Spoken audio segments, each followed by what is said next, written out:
Mr. Herman, sir, how you doing? They're up there. Long time no see. Why isn't my packet coming? There it is.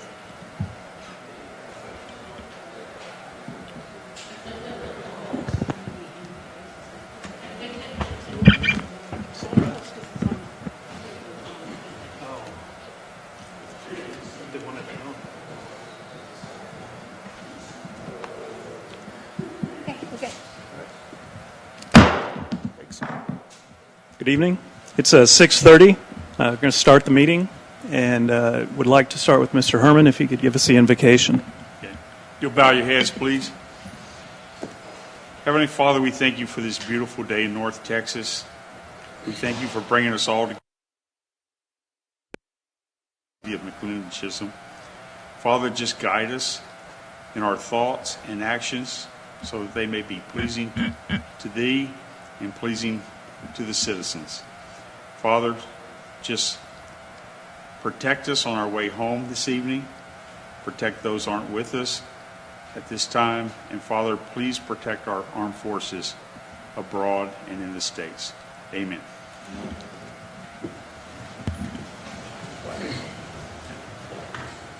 I pledge allegiance to the flag of the United States of America and to the republic for which it stands, one nation, under God, indivisible, with liberty and justice for all. Honor the Texas flag. I pledge allegiance to thee, Texas, one state, under God, one and indivisible.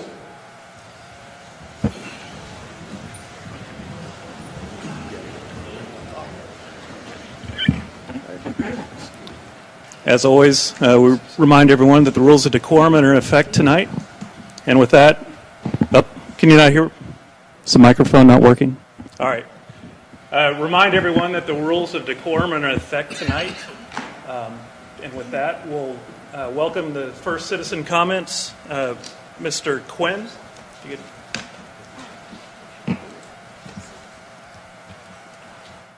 Good evening. Thank you. Appreciate being able to stand up here and speak with you guys tonight.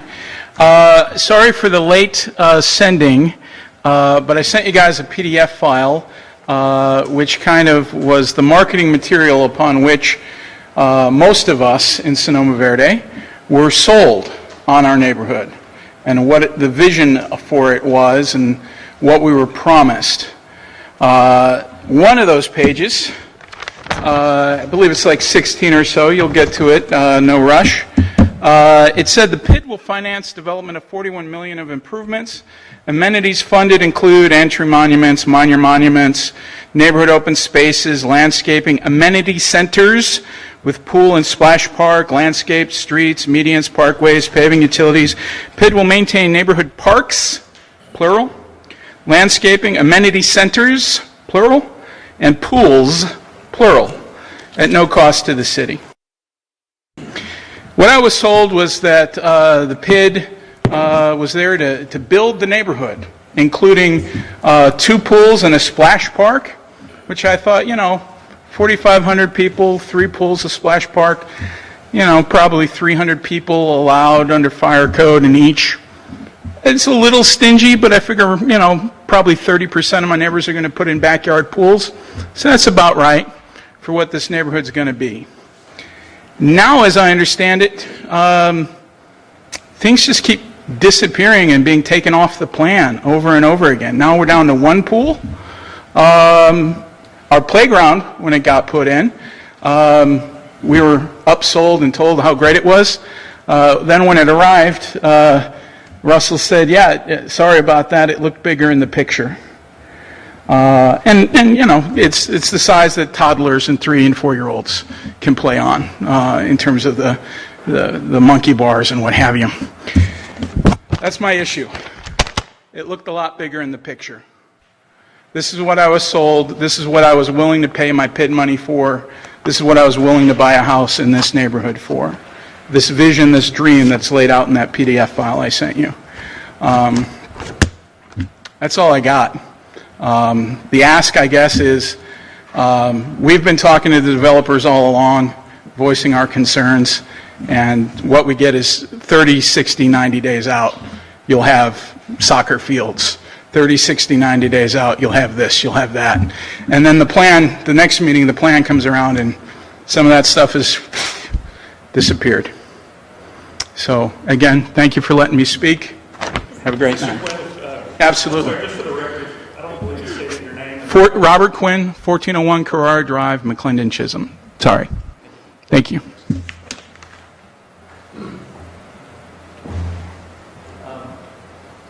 Next, Mr. Davis. Hello, thank you for allowing me to speak. I'm Robert Davis, and I live at 1258 Livorno Drive.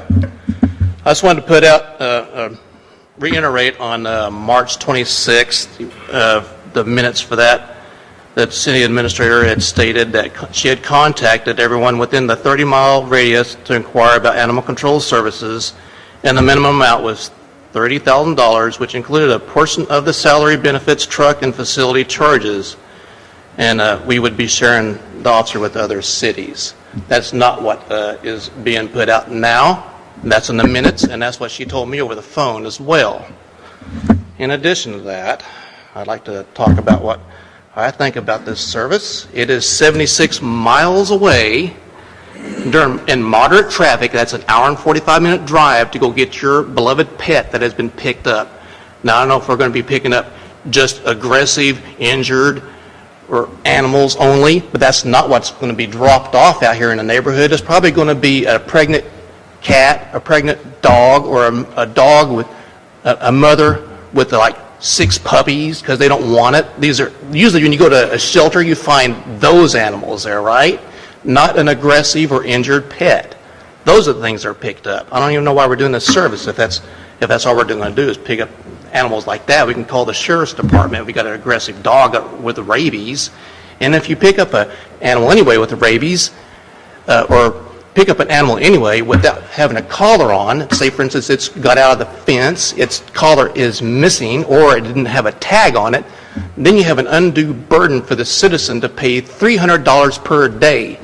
If we have to call up here to the city administrator's office and ask for it to be picked up, and by the time it's been picked up and brought back up there, that's already going to be a day's charge of $300. Lo and behold, it's going to be $600 by the time you pick up your animal. Am I not right? $600. That's a lot. And I think it's an undue burden, and it's ridiculous. Hours of operation for the Rockwall Animal Control is 8 to 6 o'clock, and it's 7 days a week. And it was originally quoted at $30,000. It's not now, right? Is that right? It's different? It's odd. I don't understand that. Why are we getting discrepancies from 2 months? How's it change? It's beyond my comprehension on that. It's also an undue burden, or it's a privacy issue. Just to my business, if I want to call about an animal, I don't necessarily need to tell anybody here at the city hall that I would like an animal picked up. I think that's a privacy issue as well. And I thought we were trying to make the government smaller here. Why are we having to have an oversight like that? That's ridiculous. We're all adults. And that's what I got to say about all that.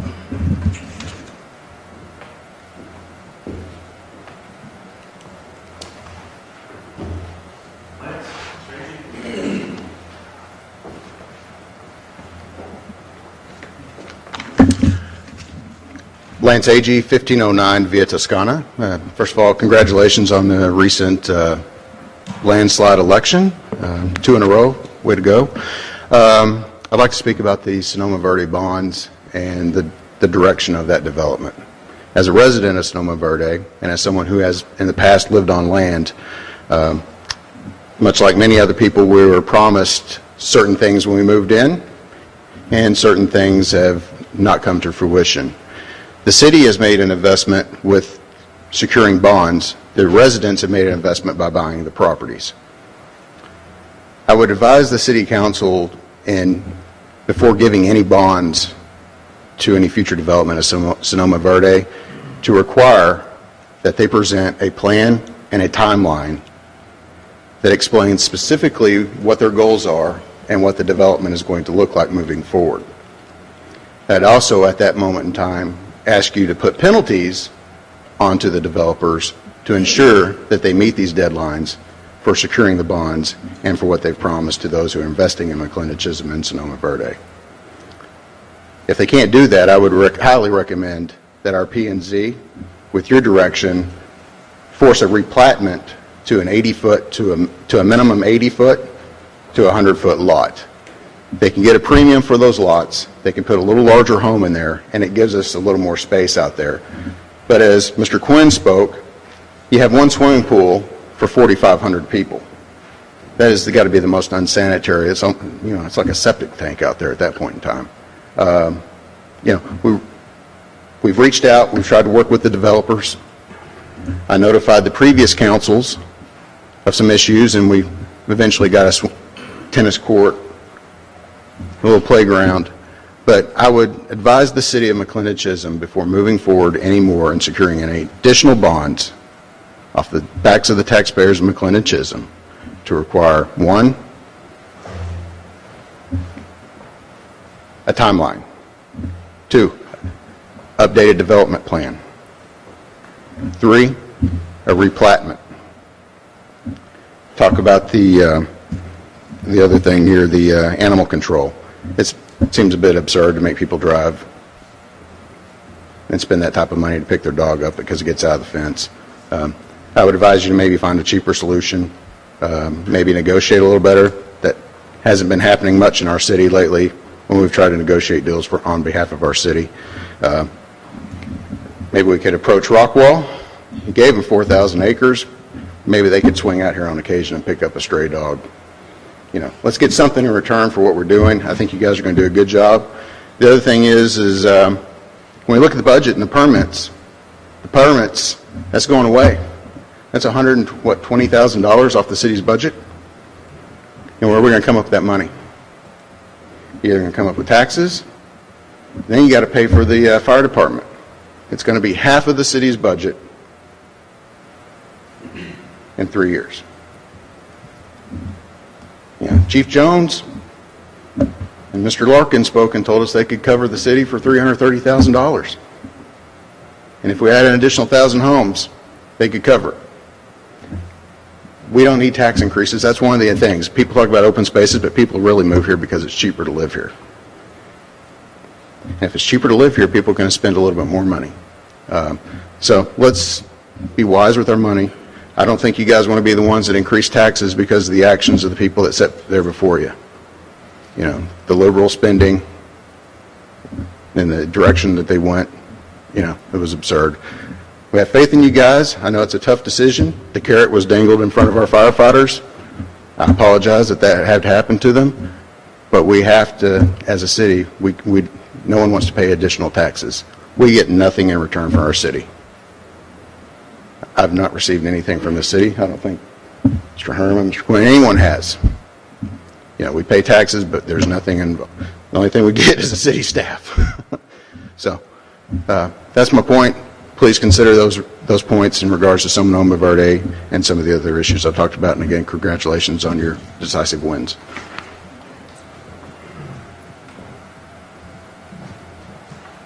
Those are all the forms that were submitted for citizen comments. Is there anyone else who has anything to share? All right, with that, citizen comments are closed.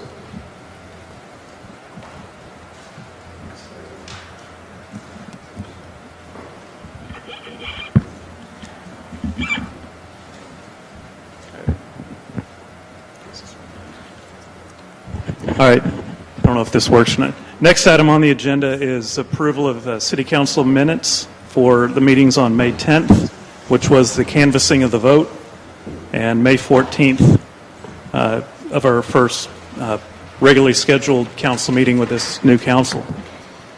So with that, does anyone? I'll make a motion to approve the minutes for the May 10th meeting.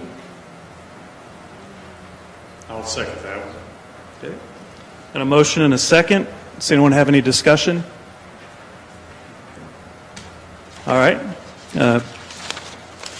For a vote to approve the minutes as presented here in the draft minutes. All in favor? Aye. Aye. I'll show that unanimous approval of the May 10th minutes. May 14th, I'll make a motion to approve the minutes for the May 14th meeting, but I do have one change. wait a second. To Well, discuss. I'll second it. I wanted to hear the one thing, though. Okay, the one thing, Herman, is the paragraph 5, where we talk about the Rockwall County Terry Fisher American Legion Post has offered to donate funds. I'd like it to read as follows. The Rockwall County Terry Fisher American Legion Post will conduct a fundraiser for funds to prepare the site and install the bricks, period. This post has had a history, and then continue on. Just clarifying that they're going to be doing a fundraiser to raise the money for it. All right. And I had also sent Ms. Palomba 2 comments down in the section where we were providing announcements for individuals. I had said regarding the Emergency Services Corporation that they had recently purchased a Lucas device for Rockwall EMS supervisor vehicle, and they paid for that with the funds of a fine that Rockwall EMS had paid for missing some of their response times in the first transition month they had with new dispatch.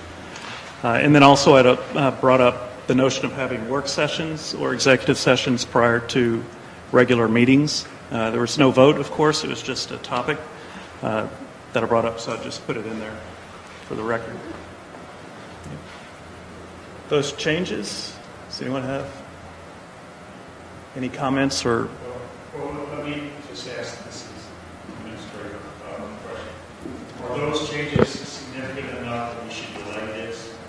Or I don't think so. I think you can move to approve as amended. I think you can move to approve as amended.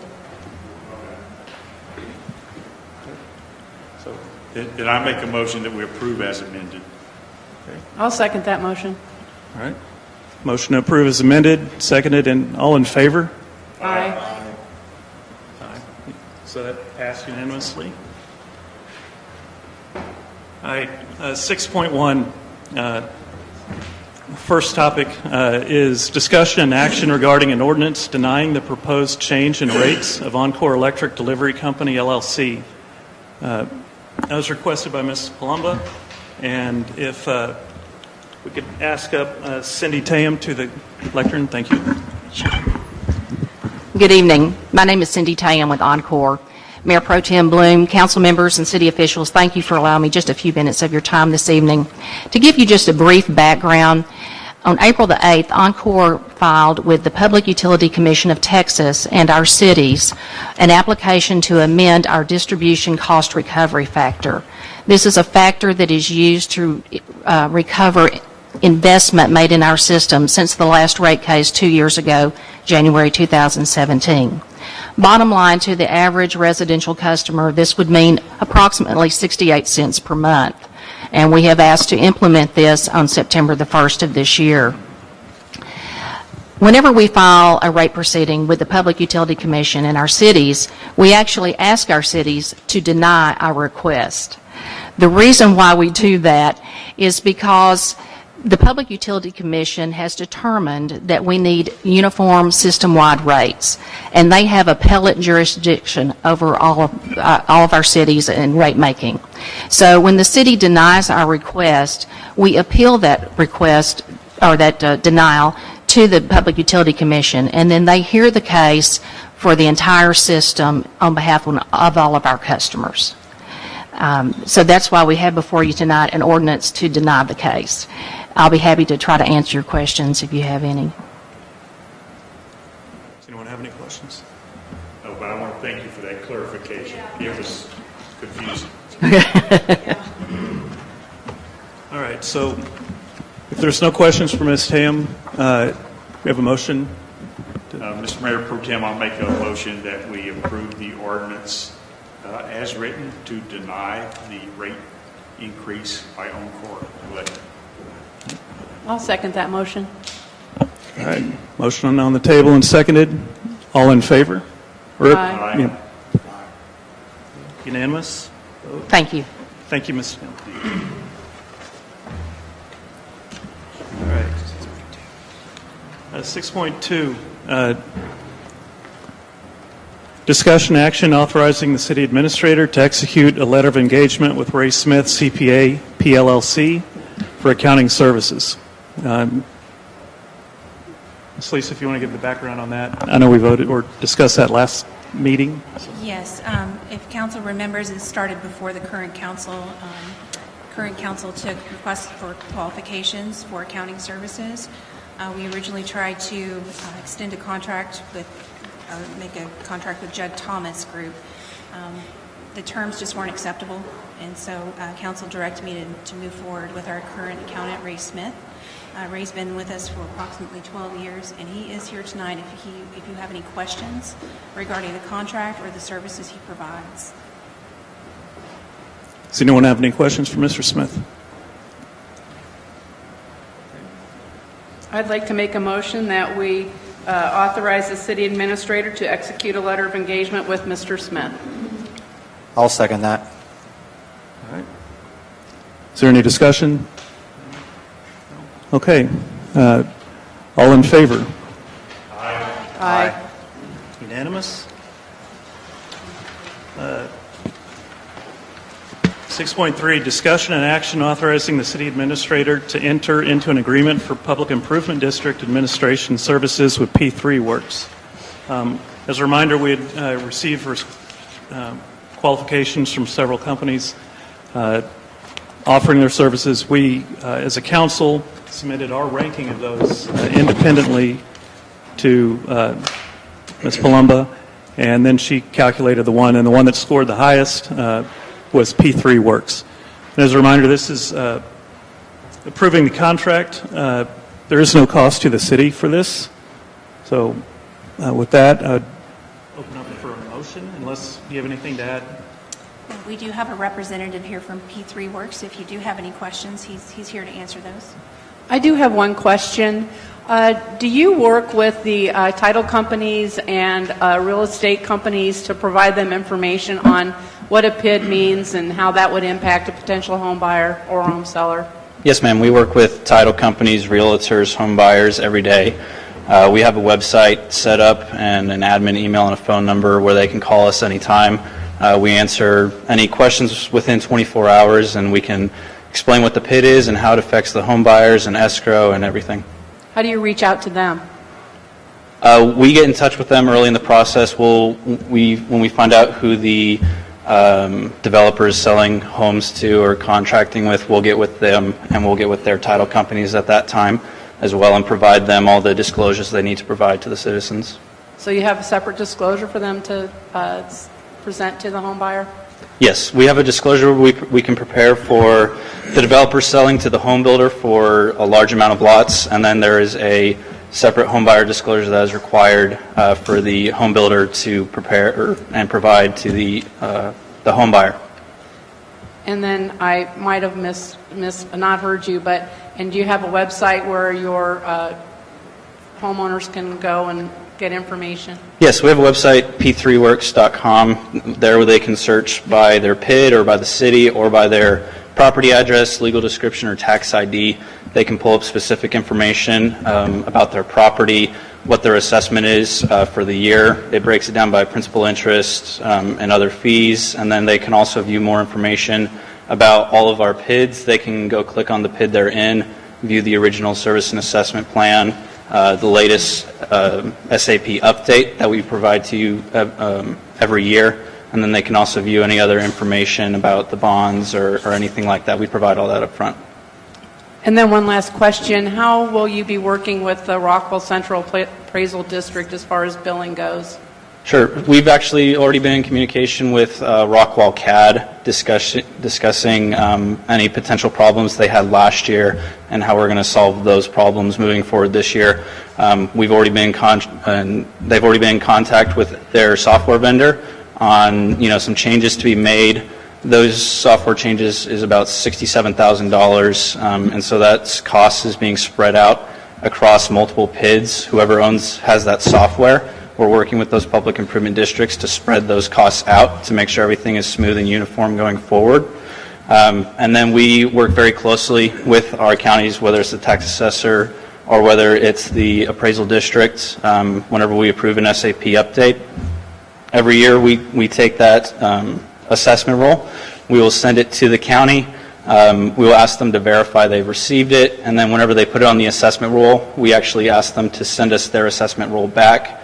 We double check and verify that everything is in accordance with what you approved in the assessment roll. Once we've verified all those, it'll actually go on the tax bill, and then whenever taxes begin to be collected, we will do a collection report with the county, verify that all the dollars are coming in, and then we'll work with you and the city to make sure all the dollars are transferred to the right areas. Thank you. Let me ask one question. Specifically, how is the transition process handled between you and the current PID administrator, or is there even any need for one since it's a fiscal year assessment? There is a transition process in terms of us reviewing the previous administrator's work. It's in the contract that there's a whole audit we go through with all the previous documentation in accordance with the PID to see if there are any problems or solutions moving forward.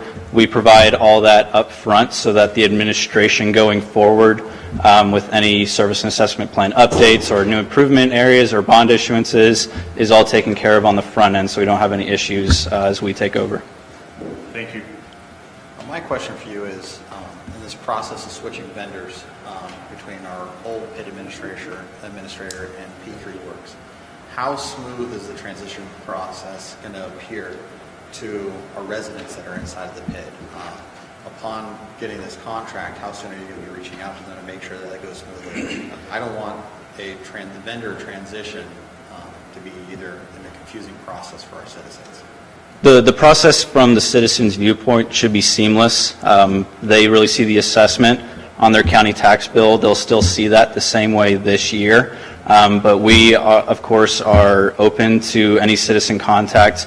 We'll provide your city administrator with a set of admin business cards. So if you have any citizens come to you with questions, we provide them the admin card. They can give us a call at any time if they have questions or need clarifications.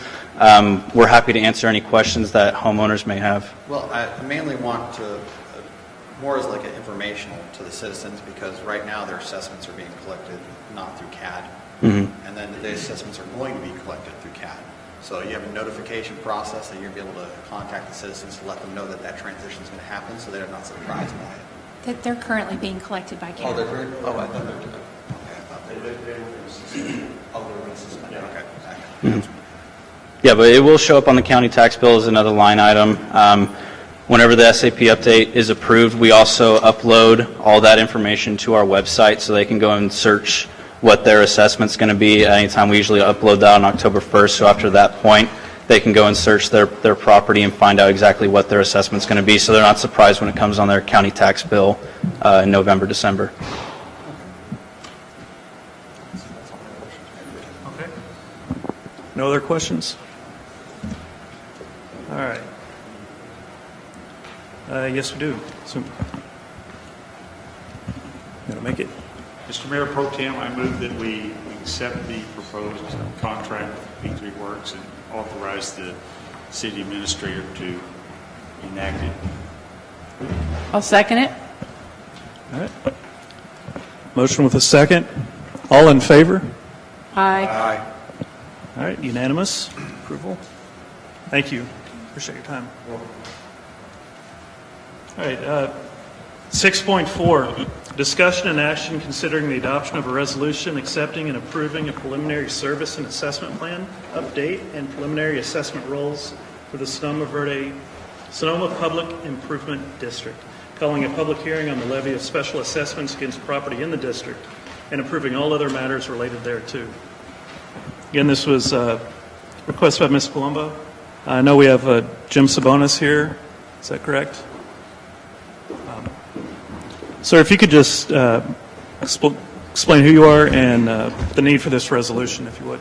Yes, I will, Mayor Pro Tem. My name is Jim Sabonis, and I'm a managing director at Hilltop Securities. I work with Boyd London, who's your financial advisor for the city, and I help him with projects of this nature, public-private financing projects. In fact, I'm fortunate to work with him for almost 30 years now, but I go back to the origin of this initial project. Back in late 2006, Boyd came by the office and he talked to me about McLendon-Chisholm and the development agreement you had in place at that time. And unfortunately, the city had signed a development agreement giving consent for a developer to do a municipal utility district, which was consented to and had been formed, a utility district in the ETJ of the city, giving it independent authority to govern itself, levy taxes, and issue bonds. In general, it's almost a permanent potential block from annexation. Those people, the council at that time would not have had any land control, would not have received any revenues whatsoever, and for as long as it took for the developer to get every penny of eligible cost, 50, 80 years, they would have paid tax to that district, but they would have had impact on this community through negotiations, very firm negotiations with the city. In 2007, the city put a development agreement in place. In that development agreement, they abandoned their ability to do municipal utility district in the ETJ. They agreed to annex their city and pay taxes into the city. In return, the city offered to issue PID bonds to partially reimburse the developer for some of his infrastructure costs. The original development agreement was put in place in June of 2007. The First Amendment was put in place in January of 2008. It dealt with mostly engineering specifics about how wastewater would be treated between you and the wastewater provider. The Second Amendment was done in 2012, and actually it had dealt with some minor wastewater, again, adjustments based on the service that's going to be provided, and the agreement indicated how the developer would fund some water improvements here. And finally, the Third Amendment was done in January 2014, and that's one that we were really involved in, Hilltop, your financial advisor, because that one actually focused on what the requirements are for the city to actually issue PID bonds. And those requirements really based on three general areas. One, that the developer is compliant with his development agreement and all the agreements with the city. Two, that current with taxes, assessments, and that all things related to any PID issue itself. And third, there were a bunch of criteria that we felt and still feel provide a credit-worthy transaction that the city would do. In March of 2015, the city issued $7.6 million of bonds for the Phase 1. Those bonds were sold, and they fund water, wastewater, drainage, and streets, public infrastructure, and public infrastructure only. Again, the service assessment plan that you have here, actually, the assessments were levied in 2017. They're already levied on the property, but now that the property is near construction completed and the developer has submitted a request to the city and he meets the terms and conditions of the development agreement, he's requested that the bonds be issued. I know that Boyd and one of my other partners, Andre Aiello, has come and talked to you about that process. What you have here is a service assessment plan that provides the exact details of how those assessments will be levied and used. It'll be used for a bond issue and a reimbursement of a note based on the phases 1C and phase 2 of the PID bond issuance. Those assessments will start being levied in this current, the following year as part of your budget process and move forward in that process. And not only will those assessments be put in place, but the following agenda item actually has to do with the bond issuance, the final administrative step to actually authorize publication of offering document to actually market and issue bonds which will be on the next agenda if the council so moved today. I know it's a very complicated process and there's a lot of history.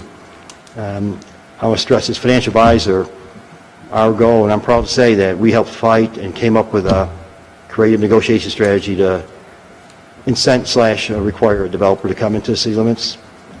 We do give out tours for a period of time, but they pay taxes now. You've had land controls, and you agreed to what they were going to build.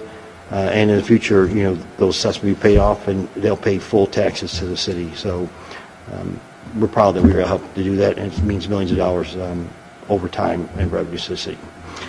I'll answer any questions you have about the service assessment plan. Again, it's an update. It's really not a new plan. It's really just getting honed to specifically what's being focused on for this bond issue and reimbursements. Thank you. Does anyone have any questions for Mr. Sabonis? You might be getting some new guy questions. I know from my standpoint, I want to clarify or make sure this is for Phase 2 and for Phase 1C. It's not for the existing homes? Yeah, and first of all, my wife would be proud if I said new person. She's very, she likes the world we live in now. And I will say, as a new councilman, that's a great question. Two aspects. I'm going to answer your question directly. It has nothing to do with Phase 1.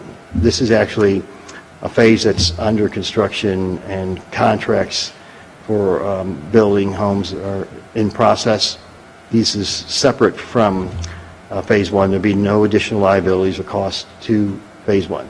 And also I think it's important to note to the citizens here that I've been involved and helped actually create the first PID in Texas almost 20 years ago, and in this process, and we've done over hundreds of these transactions.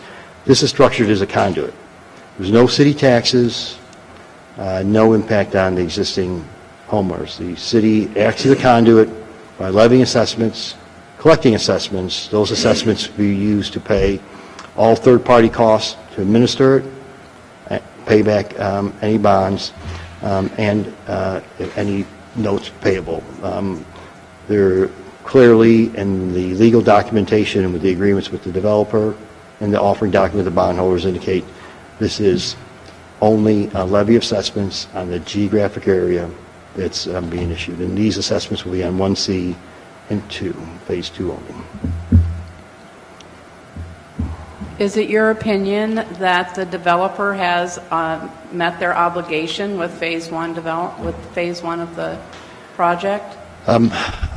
I had a long discussion with staff preparing for that question, and let me say from a financial perspective, and I'm a financial advisor, I'm an investment banker that works with these. We been helped draft a very stringent, probably the most stringent bond issuance requirements of any transaction I've been involved in. And we wouldn't be here if we didn't believe that they would be compliant with the financial aspects. Again, and there are controls in place for any ongoing issues that there would be controls. I couldn't speak to other legal requirements and commitments, but clearly in the third amendment, it indicates that the developer has to be compliant. As part of that process, he'll have to provide certifications that will be reviewed and approved by your city attorney and your bond counsel who works for the city in helping issue this. And those will be presented to the Attorney General who reviews and approves all municipal bond issuance. So I believe that there will be, between now and the issuance of the bonds, will and normally is a certification process that takes place. In fact, early on in the process when this first came up, I've been talking to Lisa. The first question I asked her is, are they compliant? If they're not compliant with the items, what are the items that we think? And I believe that over the course of the last few meetings, there's been some discussion about that, and I think mostly it has to do with the in-process road on the backside entrance, which is in process and as requested, because again, it's not my area that I can provide benefit or your staff. The request was to have the developer and his representatives here to answer those questions. and to go forward. But to answer from a financial perspective, we believe they are compliant, and they'll certify that under penalty of law if they aren't compliant. Thank you. Yeah, just as a point of order, this resolution is about calling for an assessment public hearing. It is not about whether or not the developer has met the needs of Phase 1. We need to stay away from those questions. Well, I realize they're important questions, but we have to stay to the topic of the agenda item. I was going at the and approving all other matters related thereto. Okay. It seemed rather I understand broad. that, but I just don't, I want to not lose focus to the agenda item. You know, Council Member, I think it's a good point. I want to be clear that the agenda item here means that you accept the draft and you call a public hearing to take place at your next council meeting on this specific document alone. I think that the next item related to the offering document is a broader issue, and a wider group of topics can be covered. Some have been, some would be asked. I defer to the city attorney and his thoughts, but I think this is specifically about accepting and calling a public hearing on this for the next meeting. Lisa and I were just talking about it, and she asked that exact question, and I said, I don't feel as comfortable it being discussed under 6.4. I think 6.5, I don't think there's any issue with being discussed under 6.5. So, Okay. Well, thank you for legal counsel. And does anyone have any other questions for this? Okay, so sticking with the purpose of 6.4 of calling a public hearing on the levy of special assessments. Your motion for that? I don't think there's. Mr. Mayor Pro Tem, I make a motion that we approve the resolution calling for a public hearing on the assessment for Sonoma PID 2019 on June the 11th, 2019 at 6:30 p.m. as cited in the resolution. I'll second that. I had a motion and a second. Any more discussion on this? So the public hearing will be just to get public comment on the... That's my understanding, but is that Ms. Palomba? What is the purpose of the public hearing? Council Member, Sorry. I would believe that the public hearing is going to be to get comment and questions on the proposed draft assessment plan for 1C and 2. That's what I believe your public hearing would be. And after that public hearing, if the council chooses, there will be an item to approve this revised document. Again, the assessment's already levied in total on the property. This actually provides a detail between 1C and 2 and the lot categories and a current update of the cost that are included in here. Okay. Any other questions, comments? All right, that will vote. Take a vote. All in favor? Aye. Show that unanimous. Thank you, sir. Appreciate your time. 6.5, discussion and action to consider a resolution approving the form and authorizing the distribution of a preliminary limited offering memorandum for City of McLendon-Chisholm, Texas. Special assessment revenue bonds, Series 2019, Sonoma Public Improvement District, Improvement Area Number 2 project. With this, I'd actually asked Mr. Russell Phillips, to come in and answer questions for us and that are specific to development. And I'd like to start because I know you made yourself available by phone, and I appreciate that. And I appreciate you coming in to answer these in front of all of us. That's helpful.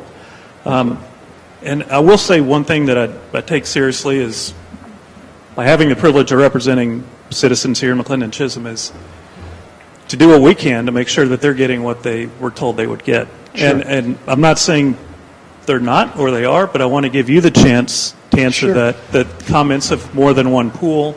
I've heard discussion of hiking and bike trails. I know there are sidewalks, differentiation there, and what the plans are, and if there are specific timelines and milestones for those. Sure. Russell Phillips, I live at 521 Moraine Way.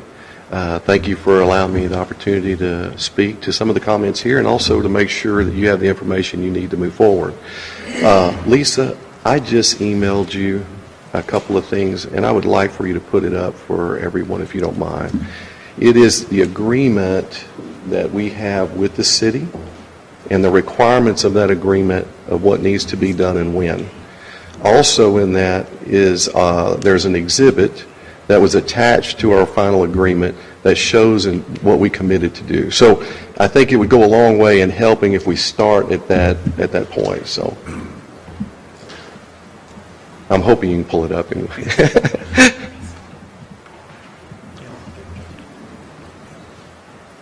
Mr. Phillips, if you could bring that mic a little closer to your mouth. And Sorry about that. Up a little bit. Thank you. Is that better? Yes, it is. Okay. Okay, great. Appreciate it.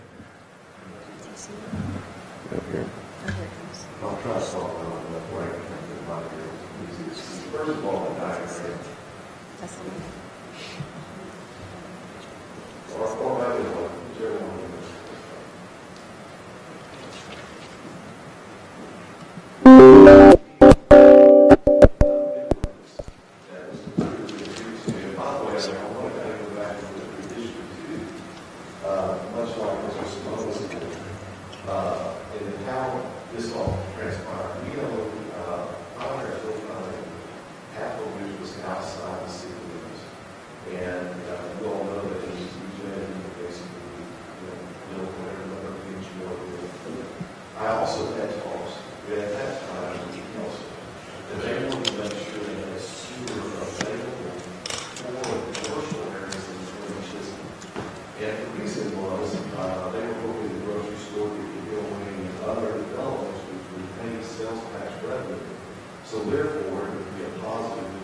So the developer shall cause Lee Road to be resurfaced with asphalt at the intersection of Lee Road and South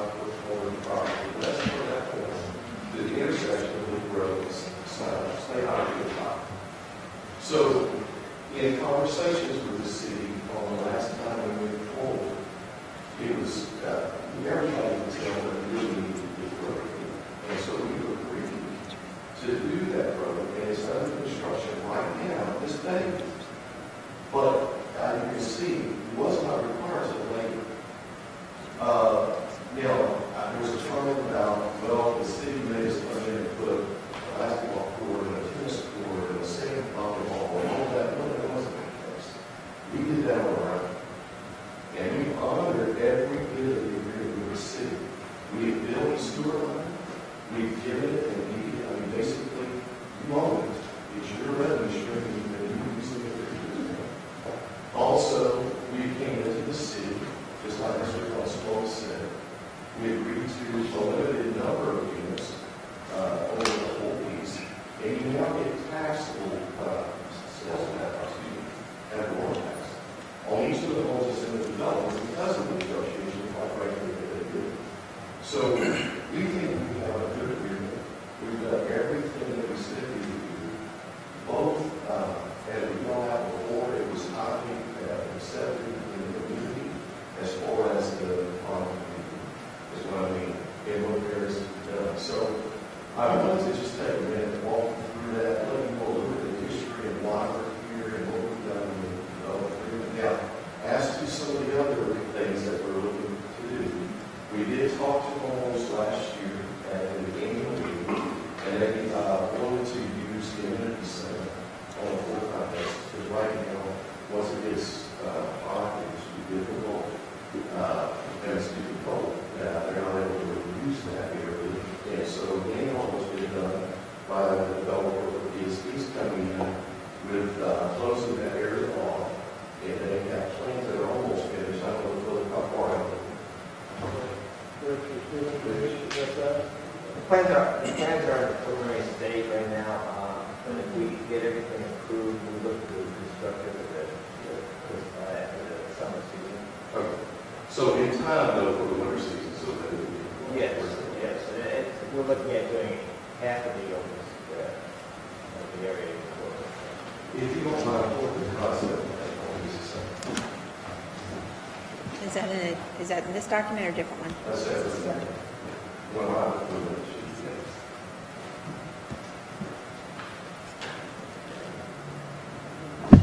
actually, this, I think you go down with this right here. I'll make it I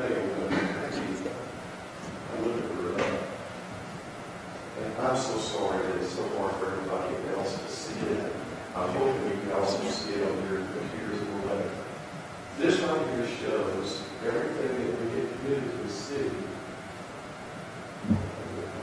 There we go. There you go. All right, okay, good. This particular area, I'm going to have to use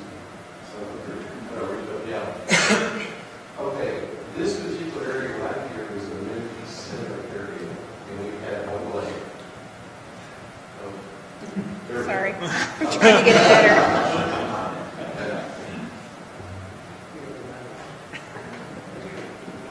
All right, we have lakes here, and we have a small one by the amenity center. We also had this area wasn't to be green space; it was actually to be for retirement community, that kind of thing, which was approved under the plan. All of this area floodplain was open space. We had a park here, and then this area right here, we have another park. We have a church site, a school site, which by the way, we resold to the school district. They do own that site, so we respect that. And then a daycare site here. So the reason why when you see this plan, we have a park that's up here right now. All of this area in the new phase that was platted, all of this area is open space here. This will be a trail here, and this is what is going to be coming as well. This area we did away with. We thought that there may not, the community as a whole may not build that. So we did away with it. And on top of what we did here is it includes now this area for a park, additional park area that we have. In fact, if the roundabout, you turn left on the zoo road, all of that area along the line, and you see outside the lines as the park, and that's where the ball field is being played. And that's what's in play right now for a baseball right? Just making sure I say it's two. That's correct. All right, and then this particular area, we plan to go ahead and mark it down as a daycare site. And also, there's another strip that comes as you come into the community. Those are 8 1-acre lots that we have planned for office. Possibly refill the empty area. We want to do something that's a look at it. And it would be more, and under the guidelines, the restrictions, they have to build to the entrance. So in other words, the coloration of the entrance and be able to something that would look good on that. So we'll let you know that's what they've done. So currently, on top of the amenities that the original plan, we now have an extra tennis court, a basketball court, a volleyball. And yes, by the way, I did say that about the playground. It did come to that way. It's a $50,000 playground, and I would thought a little bit longer. So, without a doubt, I said that. And I would hope that we would be able to expand on that. But also, you'll have, in our opinion, a couple of areas where we're going to have public. And that would be the spaces for them. Okay? So, right now, I just wanted to be able to let you guys see where we're going. Also, from the feedback that we had at the last HOA meeting, there was a talk about a dog park. There was a request for that. And the current developer right now is doing a dog park in that park area as well. So, again, we're trying to adapt. We're trying to continue to make it better. And so I want you guys to see where we were actually how we build those commitments. And that's why I think we forward on I have one question for you. I understand, well, first let me ask, is this contract and that plat, is that phase 1? Or is that the whole master plan? This is actually The whole, okay, thank you. Yeah, it is. It's the whole concept plan. So we draw up originally, and in that concept plan, and also in the agreement, it has certain size lots in different areas and maximum numbers that you can do on the size of that. Okay, and not to put you on the spot, but I understand the agreement with the city. Is there ever a discrepancy with what was pitched to the residents? Because they don't have access to what the city agreed to, and if there are two different stories, that's what I'm sensitive to. First of all, let's say this. We're not trying to say this what we cannot have shown before another pool. And so it was a location right here. And it was, like for our active development community, they would want their own pool. And so therefore, if that were to come in here, and quite frankly, you get some money to do what we sell to.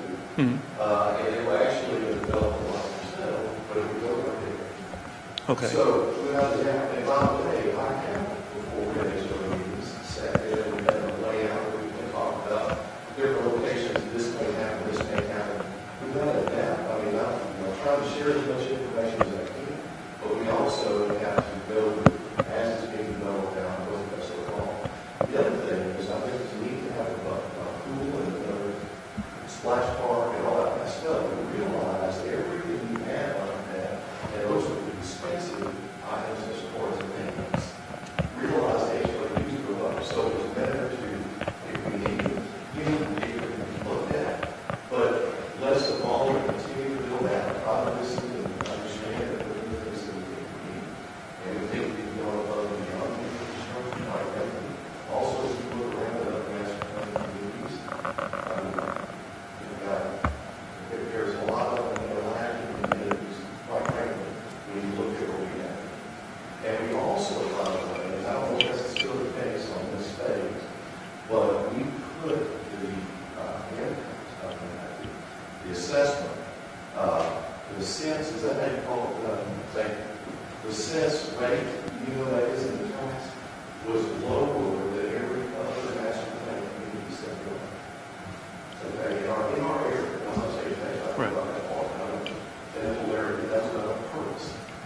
So we work on this stuff and we're trying to make sure we're Okay. So the 8 lots that you've got at the beginning of the subdivision, those businesses, will we also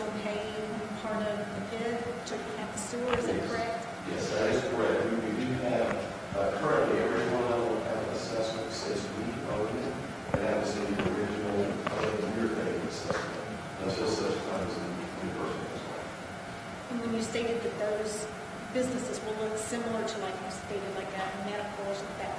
I don't know if you've seen cobblestone. Will it look similar to those type buildings that are in before cobblestone?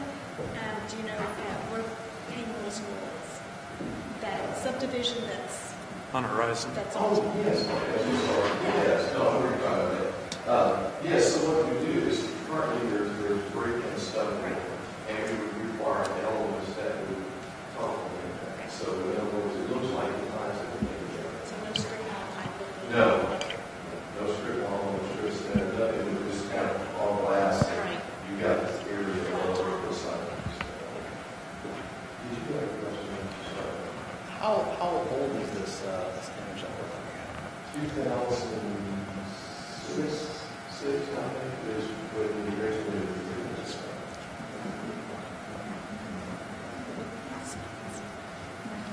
In the green area that was allocated for a possible retirement facility, what is that now, did you say? This here, and so what we ended up doing was just away from that, moving the lots over here, and making them go out start.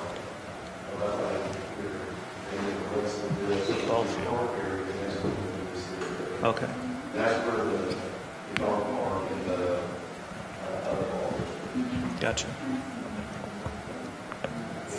Yeah, so what Mr. Quinn had showed us earlier, I don't know where you got that at. Was it something that was given to you as you were? Okay, so how is it that he has something similar to whatever he was promised, they were promised, and then this is something, I mean, where does it go wrong? Originally, there was a development that was supposed to take this on. It was taken as an ST complex and did not move forward. We had an original, this is a website or whatever, that maybe was something called, I don't know what was given out in the offices. I remember this, that the current offices in all of them, when they were supposed to put in and have a sign, this is what the assessment's going to be. This is what, a little bit is going to be what's in the I'm not sure how really that will work about. Can I speak? I don't think so. Sorry. All right. And you've already started on phase 2 as far as the roads go. That's right. Yeah, in fact, it's quite a long way. Everything's paid. All utilities are in wet utilities, right? Dry utilities are wet. Process right now. In the process right now, so probably over 60 days. And that would be, and then also probably finish out everything like that. And the reason the lead road is not done is because of the weather. Most You know what, and you get right on everything's not there. So it's supposed to be done 3 or 4 months earlier, and it's still here everybody, so it really is what we did. Also, though, we went back and got the frame, and Chris Keating, our engineer, they went back and looked at it. We ended up rebuilding the structure where the creek comes across the road, and that was a lot more expensive than what we originally all thought. But it needed to be done to have the proper flow of water, but I didn't have water to go over the road. And so that was done and actually completed in the road park. So with the 60-day estimated time, correct? You had mentioned to get some of this stuff done within 60 days? Oh, okay. All right. Yeah, I was about to say that's...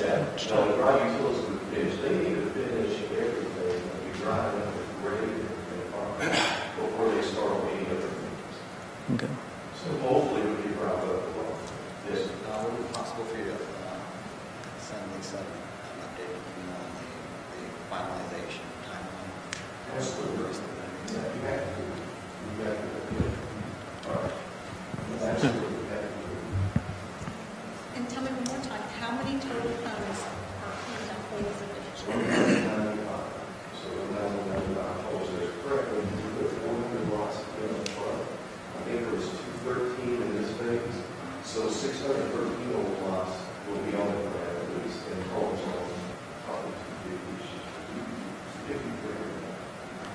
And one of our citizens asked about replatting, so you had the 60 or 70-foot frontage area. Is that feasible? It's not an alternative line. The problem is we really need to have all of those homes in order to make all of the lake being up front line. In other words, doing this sewer line, get that done. Also, quite frankly, it's your pocket with pretty good.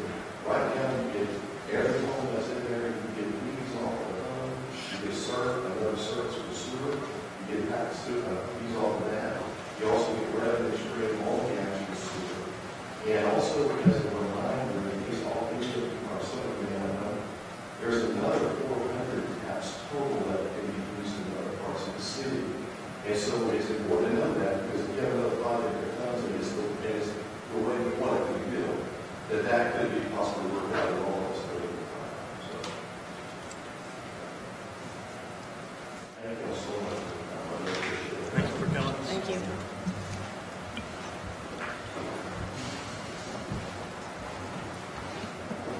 Can I ask my council members a question, or is it not right? Not the right time. Would it be possible to hold off on this one until we hear from the public hearing, or are those apples and oranges? If y'all don't want to take action on this tonight, you don't have to. It's totally up to the council. You may want to talk to Jim and get his input on what he thinks. But, I mean, it's a legislative act, whether or not to pass the resolution. You are the legislative body. No one, no judge, nobody anywhere can make the council pass an ordinance or not pass an ordinance. I guess I'm talking more technically. To me, those two items, 6.4 and 6.5, seem related. And if we pass 6.5, what's the reason for having 6.4?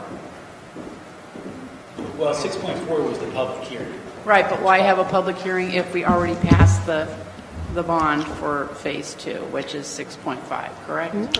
Or am I mixed up? Let me help respond to that. Okay. Thank you. And let me say, I get confused, and I've been doing this all my career. So here's what you've done tonight. We have a service assessment plan that details a number of things. One is the assessments each home will be paid. But how we came up with those assessments, it said, here's the benefit each home would be paid based on the streets, water, sewer, water, sewer, sanitary sewer, and streets that be funded. What's the limitation on the assessment level that's been committed? And it's all been laid out. So a couple things take place. You know exactly what will be funded, what's an eligible project. You know exactly what the assessment rates will be for those homes, and each lot category will have its own assessment rate based on its proportional benefit. The general rule of thumb to think about is that the Attorney General gives leeway to a city to do what it thinks fit, along with two things. One is that this has to be public improvements, and that the benefit has to be greater than the assessment that's levied in this process. So we do that, and that's we've actually levied a total dollar amount, but now it goes to the detail about how they're spread out, these assessments. The bonds, we're not approving the bonds tonight. We're approving that we have an offering document that's in final form to release to market to investors. And so what would take place would be at the next council meeting that morning, we'd actually price the bonds in the market and get the best interest rate at the time. We actually priced one which Boyd's at another meeting tonight that's actually been priced, and they're presenting for approval. And this actual assessment plan, which is considered a draft, will be revised slightly so that the actual interest rates and the dollar amounts that we paid will be reflected through the document. So be very close to this, but dollars and cents will change. So you call the public hearing to talk about this at the next council meeting. If the bonds are if this item that we're on now is approved, bonds will be marketed, there would be a final interest rate that would be offered. All the documents would be revised to make sure, instead of an estimate, we have the actual dollars and cents, and that at that meeting you would approve the item. So this is actually the last set to say, administrators to set things up to go forward to approve it. It's not at the next council meeting where you actually approve the levy, the detail assessment, and based on that detailed estimate, the bonds are issued. Now, to answer your question on the delay, I defer to your city attorney, but I believe the council can do, this is a legislative act to do whatever it wants, and subject to its agreements. And I support you if that's your decision to do that, as your financial advisor. We come next week and we have bonds ready to sell, and you say you don't want to sell them, we walk out the door and we support that process. Two ways I've seen cities discuss this. One is that you can go forward and approve the marketing of this. Between now and next council meeting, you can set some requirements on the developer and have a hearing at the next council meeting. If you're comfortable with what has been told you, you can approve it, or you can delay approval or just terminate the public hearing process. Unfortunately, sometimes in situations where a public hearing like this is done, the public hearing will be opened, closed, and postponed maybe to the next council meeting if some follow-up items have. So there's a process to go forward here and set some benchmarks that you want to take place or some actions take place. And if they take place, you can move forward. If they don't take place, you can either continue that item or just cancel altogether, or you can just not approve this item. And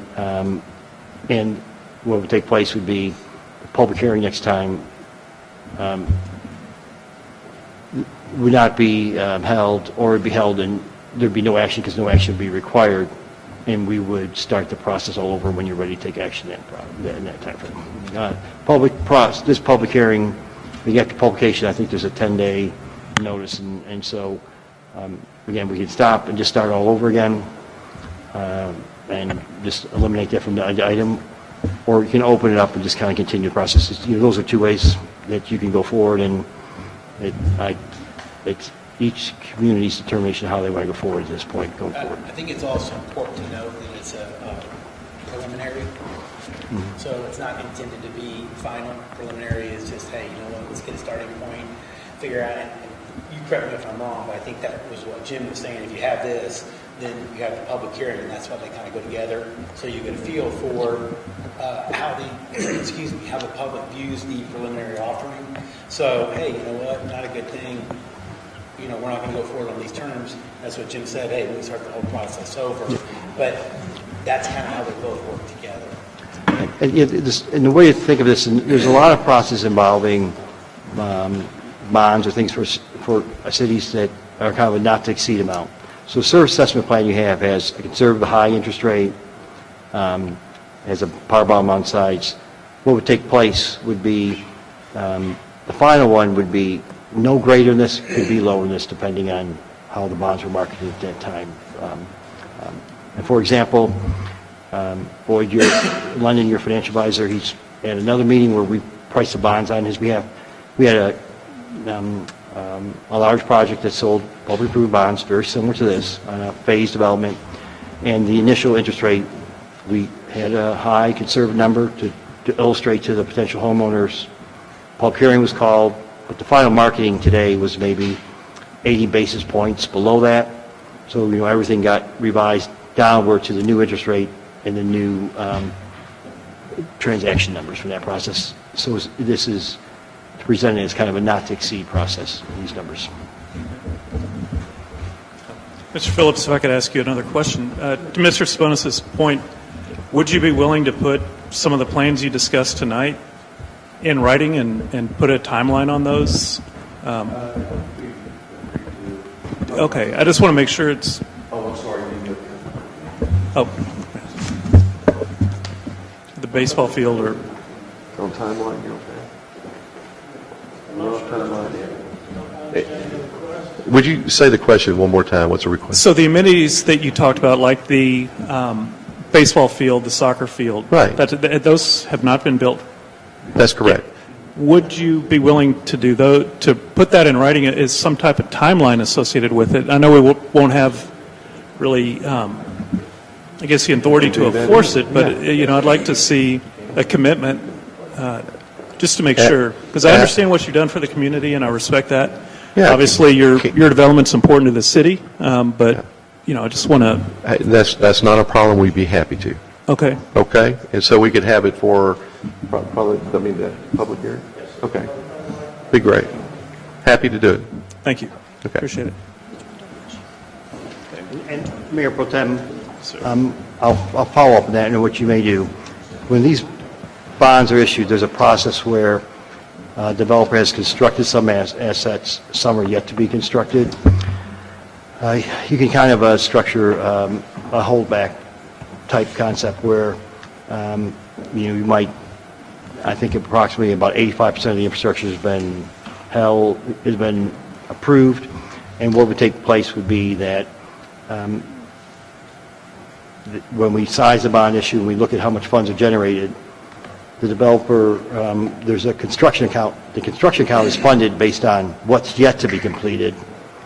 With the excess of that goes to reimbursement. It might not be all his cost. It might and no more than his existing costs.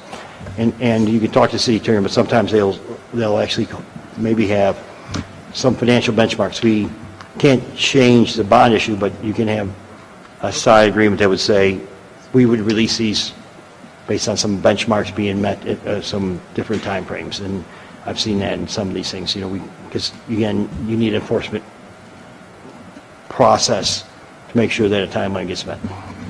All right. Thank you. Appreciate that. Any other questions or comments? Have a motion?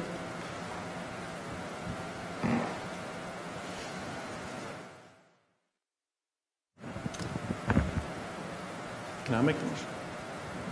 Yeah. Okay, I'd like to go ahead and make the motion then to approve the form and authorizing the distribution of a preliminary limited offering memorandum for the City of McLendon-Chisholm. Special Assessment Revenue Bond, Series 2019. I'll second that. Any other discussion? Questions?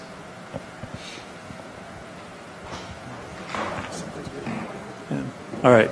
Now I'm going to call for a vote. All those in favor? Aye. Show that unanimous, please. All right. Thank you all for your time. Appreciate it very much.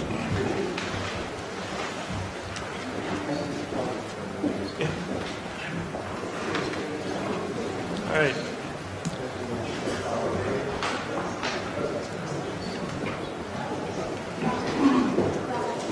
I think the next one's a lot.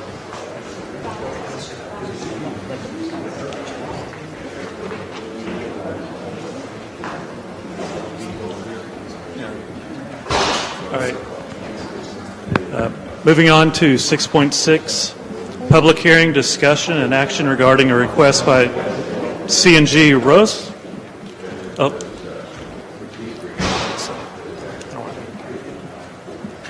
All right. Let me restart that. 6.6, public hearing, discussion, and action regarding the request by C&G Ross Development, LLC, seeking approval of the preliminary plat for Rossini Vineyards Addition, Tract 63-2, 25 acres, also described as 411 Highway 205. We have a representative from C&G. Okay. So,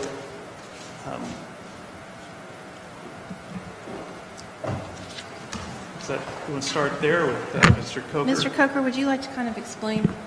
Okay. Now let's do that. Sorry. And it may be less painful for Greg.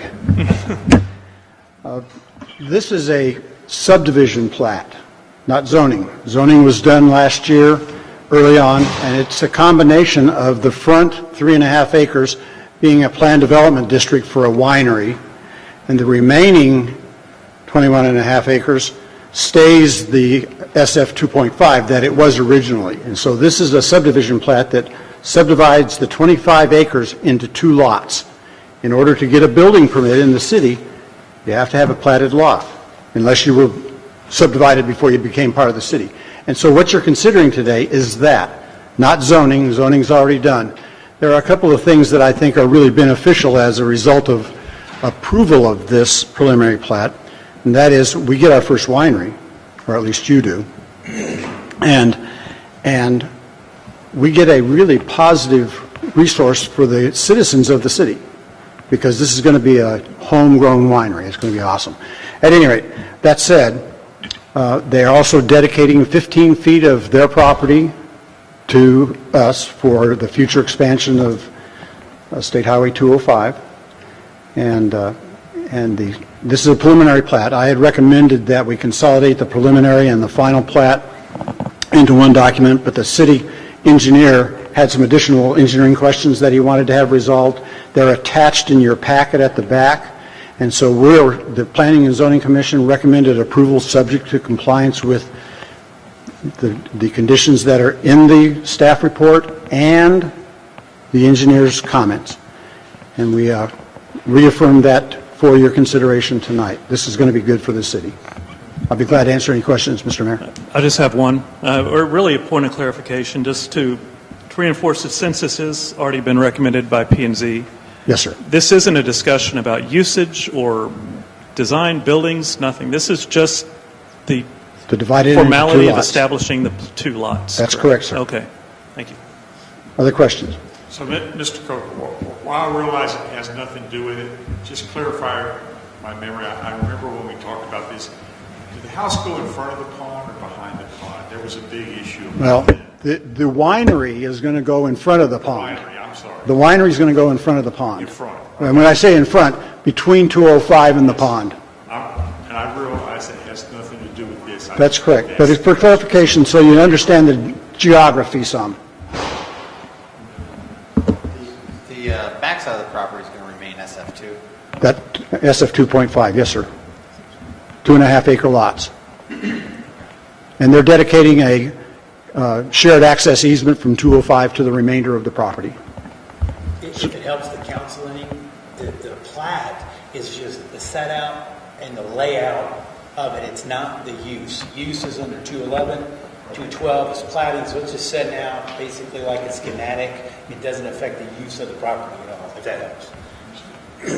One more piece of information before you dismiss me, but they're going to be bringing a site plan for Planning and Zoning Commission approval by recommendation and for City Council approval. That'll be coming through concurrently, I believe, with their final plat documents, which will be coming whenever their engineer gets the answers to the questions that are at the back of our staff report. Any other questions?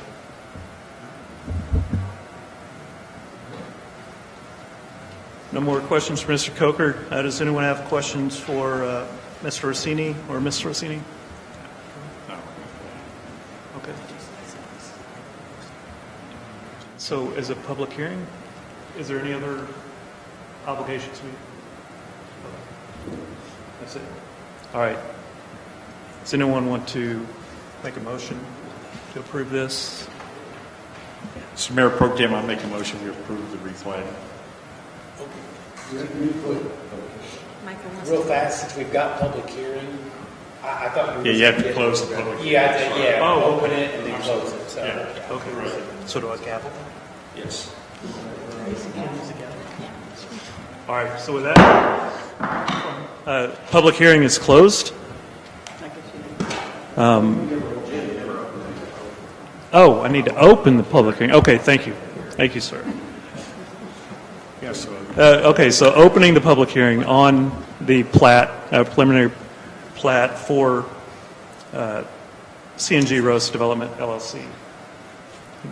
And now ask for public comment? It's just, if anybody wants to speak... Okay, does anyone want to speak? Thank you. Thank you all for bearing with me, too. This is new. He just want to bang his gavel. Yeah, right. Do I get to do it again? Lance Agee, 1509 Via Toscana. I would hope that the City Council would approve the plat for the winery, and wish this folks well, trying to bring revenue into our city, and hopefully it'll be successful for them. Outstanding. Anybody else? Okay. Do I close it? Do I get to go? Public hearing is now closed. I'll entertain any motion to approve. You want to re-motion? members. Mr. Mayor Pro Tem, I recommend that we approve the preliminary plat, the replatting we're on C&G Ross Development LLC for Rossetti Vineyards addition. Any second? I'll second it. Got a motion and a second. Vote. All in favor, say aye. Aye. And approved unanimously. Thank you. Is everyone doing okay? Holding up? Need a break? All right.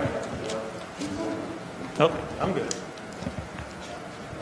Okay, we're going to take 5 minutes, and it will actually be just 5 minutes, so we'll show us adjourn for a brief recess.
Stop questions. I just have 3 questions. Answer.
Best of luck in the wine. I will be at meeting.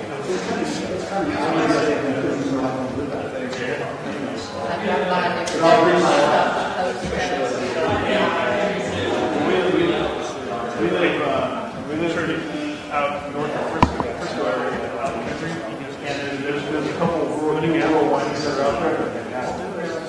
I know a lot of people. We like to visit cities or Go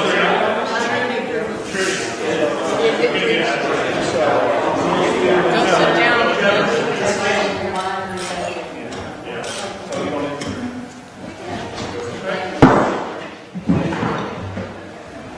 It's 8:05, show the meeting back in session. All right, we're to 6.7, discussion action regarding an ordinance amending the master fee schedule as related to residential building permits. This was requested by Ms. Palomba regarding House Bill 852, which is something that was recently passed and effective immediately, requiring a change in our fee schedule. So, Ms. Palomba, if you could please explain. Yes. Currently, our fee schedule for building permits is based on valuation of project. This bill, House Bill 852, which was passed, signed by the governor and put into effect on May 21st, prohibits that. So we kind of left us scrambling to have to redo our fee schedule. This is just for residential permits, so it doesn't affect commercial, but we did have to kind of figure out another way. we want to make sure that we don't have a revenue shortfall, and so what we did was figured the total valuation that we received for 2019 so far.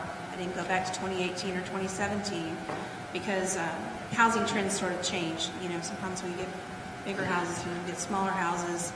Sometimes we have a lot of building permits, sometimes not so much. But I just took 2019's to date for this year and divided that by the total square footage for everything that's been built under those permits and came out with a price of $1.17 per square foot.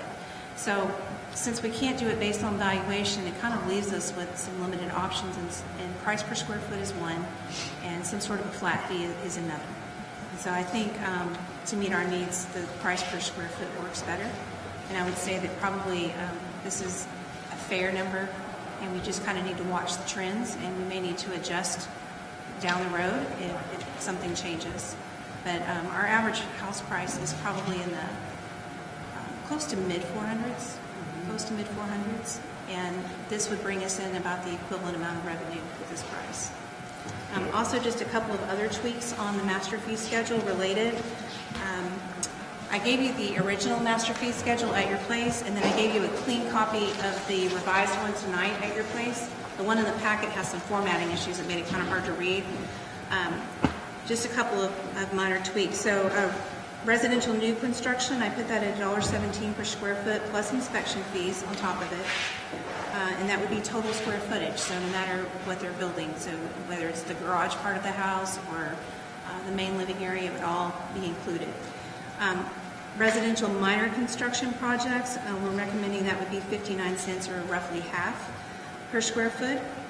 And that would be for, say, porch additions, patio covers, just garages, non-habitable types of living spaces. So for those minor projects that come in, not brand new construction, but you know, something's already existing and they're adding on some sort of accessory to the main structure. And then swimming pools, we're recommending just a flat rate of $500 plus inspection fees. And anything else on here is just, I think, just to clean it up a little bit. I did make one adjustment since we were making adjustments to the fee schedule related to fire code inspections, and I kind of put that at more of a flat rate rather than a graduated rate. That's all kind of related. So if you have any questions about how I came up with a number or anything else, I'm happy to further explain. No, I don't have a question about that. I just want more of a clarification that this rate change is due just because of what happened in Austin, and that in no way, shape, or form is this a rate increase. This is just an average, so we're just changing our schedule. We're not increasing any rates, we're averaging them out. Right. If you look at the original schedule and you look at that graduated, if you go down to, say, $250,000 homes, that came out to about $1.13 per square foot, if you kind of average that out. If you go over to like our $1 million houses, $850,000 to like $1 million, that rate came out to about $1.30 a square foot. But like I said, we don't really have we don't have many in the $250,000 range. We don't have a whole lot in the $1 million range. So I kind of averaged out what we were getting so far this year. So that's kind of how I determined that number. So my question is, basically for you and legal counsel, you both reviewed this, and everything is consistent with House Bill 852? All House Bill 852, yeah, I say all, Yeah, but yeah. I mean, the one thing that it did do, it didn't really change a city's ability to issue building permits or charge for building permits. Simply, it removed one factor on how a city may calculate what to charge for. So if you had umpteen, it's now umpteen minus one. And so Lisa got together and came up with a new way to excluding that one factor as far as the fees go, if that helps. So you're comfortable that this method is compliant? Oh, yes, sir. Yes, Okay, sir. that's all I wanted to say. Thank you, sir. Do you see that we're going to be losing a lot of money compared to what we've been hearing? Do you think that we're going to be losing money in permit fees? I think we just need to watch the trends. But for right now, with the average being in the 400s, this should bring in the same amount of revenue. If we get in, those higher value homes, if we get a lot of them, yes, we'll start to lose what we would have made under the old schedule. And at that point, we may want to relook at it. We just need to be real careful about how we make those changes in the future. We'll watch it and keep kind of track of those trends, and probably, if not before, at least as we're entering into the new budget year, we may want to reassess. We've got a little bit of time before then. You can amend this at any time. Okay. On the residential minor construction projects, are those things that are under a roof of a home, we're not talking sheds and stuff? Not necessarily. It could be a small accessory structure to the main house. So what method do we have for verifying the square footage? When they turn in their building plans, that all has to be marked up.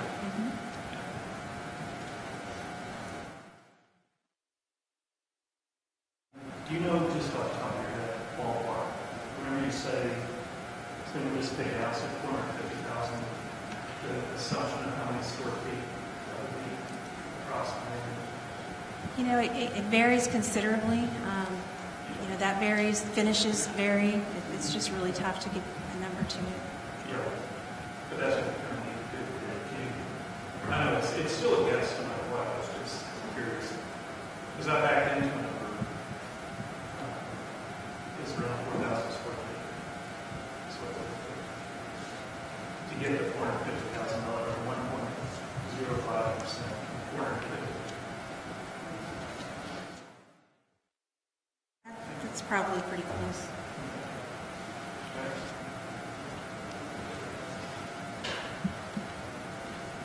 Any other questions?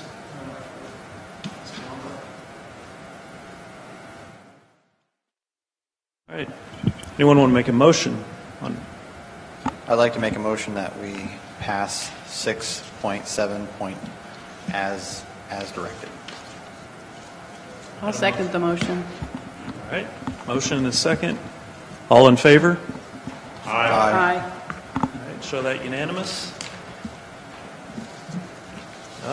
6.8, discussion action regarding an ordinance approving the adoption of the official zoning map. Mr. Coker, if you could please explain the background of that. Thank you. Can you all see this? Yes, sir.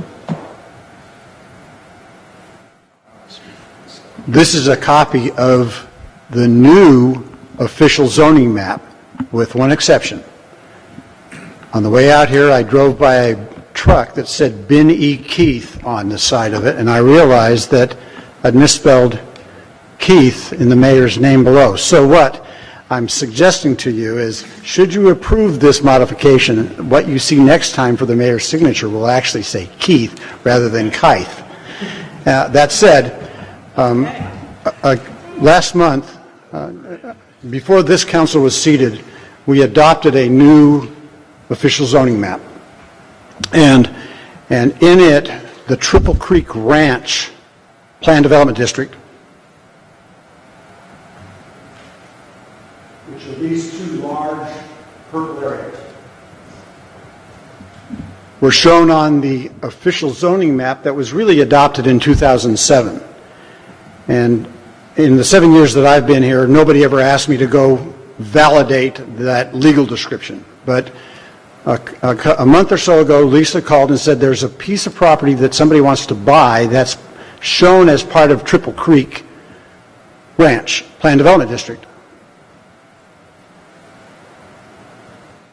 It was this 40 acres at the end of my finger. It's on 550, just down the road from the City Hall.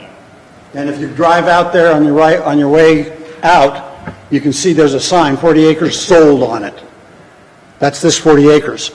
And I told Lisa, well, that's in the Triple Creek Plan Development District. We can't sell that off. You can sell it, but they got to still comply with the zoning ordinance. Well, she asked me to go ahead and figure out, do the legal work to determine whether or not that was in it.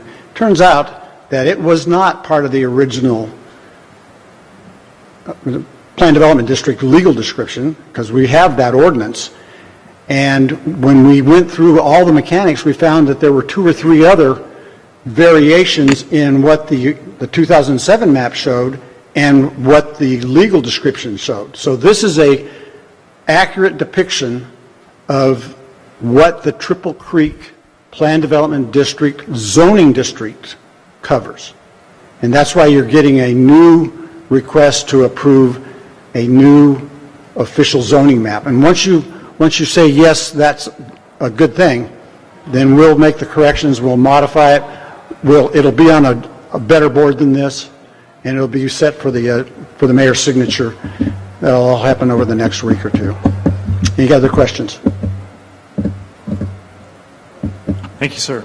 Appreciate it. Mr. Mayor Pro Tem, I'd like to make a motion that we accept the official zoning map for 2019 as drawn. Except for? Except for, that's the name of the mayor. I'll second the motion. All right. Motion and a second to approve with the revision of Mayor Short's name. All in favor? Aye. Passed unanimously. Thank you, sir. Before I walk out, I want to tell you that I appreciate having had the opportunity to serve the citizens of McLendon-Chisholm for the last 7 years. It has been a lot of fun for me, and I wish you all the best of luck, and if you ever need me, call. Thank you, sir. You've been a great partner for the city.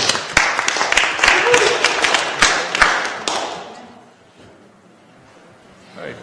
6.9, discussion action regarding a contract for limited animal control services with All American Dogs. As a bit of background on this for our new council people, this is a request specifically from the sheriff's office that we as a city needed a solution for specific instances, an aggressive dog that's already confined or an injured dog, right? Severely injured dog. So this was something we kind of had to do. I understand Mr. Butler has done some research. I do think that's something perhaps we could reopen down the road, but to deliver what the sheriff has asked for, All American Dog has been the ones to offered to provide the service for us. Understood it's not convenient at all, and the reason we put restrictions on that is we don't want people calling because a neighbor dog got out and now someone's on the tab for $600 and a couple hours in the car. This is very specific, hopefully extremely isolated events. I don't have any numbers on how often this happens in a year, but the safeguard in there is for having a city administrator or Chief Simmons call is to keep people from finding out their dog that just happened to get out is now 2 hours away. So, do you have anything to add to that, or do we have some? No, that's a pretty good synopsis. We do occasionally get calls here at City Hall about an animal. Most of the time, it's like you said, it's just a roaming animal, and sometimes the animals go back home if we're lucky. Also, social media is pretty successful in trying to put a picture out and getting the animal's picture out and maybe contacting an owner. But there are instances once in a while where a dog may be injured or it may be sick, or it could be.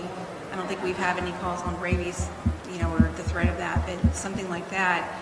We really need a way to respond to that.